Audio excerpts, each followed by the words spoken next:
Maayong bungkag kaninyong tanan, no? Bored na naman tayo ngayong umagang ito at nag-i-snowstorm sa labas. Na sobrang lakas ng hangin. Kaya nag-iisip tayo ng gagawin at ayun nga, naisip natin na mag-renovate or mag-repair ng sahig natin sa banyo dahil sobrang luma na at kailangan na talagang palitan bago pa ito tuluyang masira. So ayan, ito yung gagamitin natin, yung peel and stick vinyl floors. Wala tayong budget na malaki kaya ayan muna. Kaya tayo lang din ang gagawa. So ayan po yung tiles natin, ayan po yung CR natin. Sobrang dumi, sobrang sira na talaga at luma na yung flooring niya, butas-butas na. So kailangan nating palitan yan para magmukha naman siyang CR. Diba? So tayo lang ang gagawa.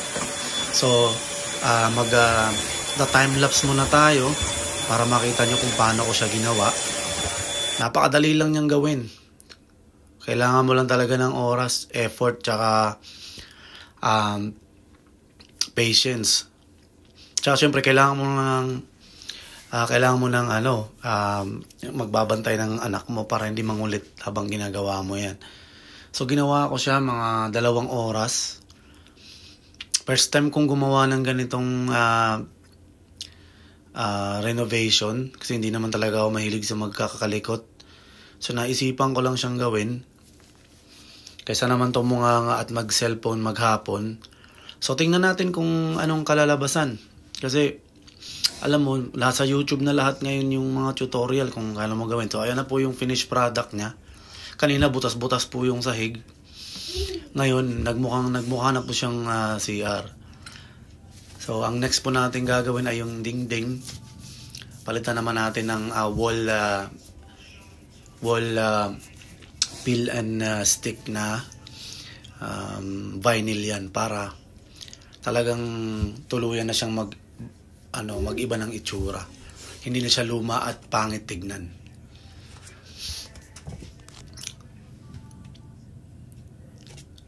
So ayan, nawala na yung mga butas, luminis na siya. And ang susunod nating i-install dyan ay yung baseboard. Di pa dumarating. In-order lang natin sa Amazon para magmukha siyang presentable. Di ba? First time kong gawin yan. Nanonood lang ako ng mga tutorial sa YouTube para matutunan ko siya. And inattach ko lang tong video na to para humaba siya. And yeah, maraming salamat sa panunood. And kung mayroon kayong mga tanong, comment nyo lang. Bye-bye!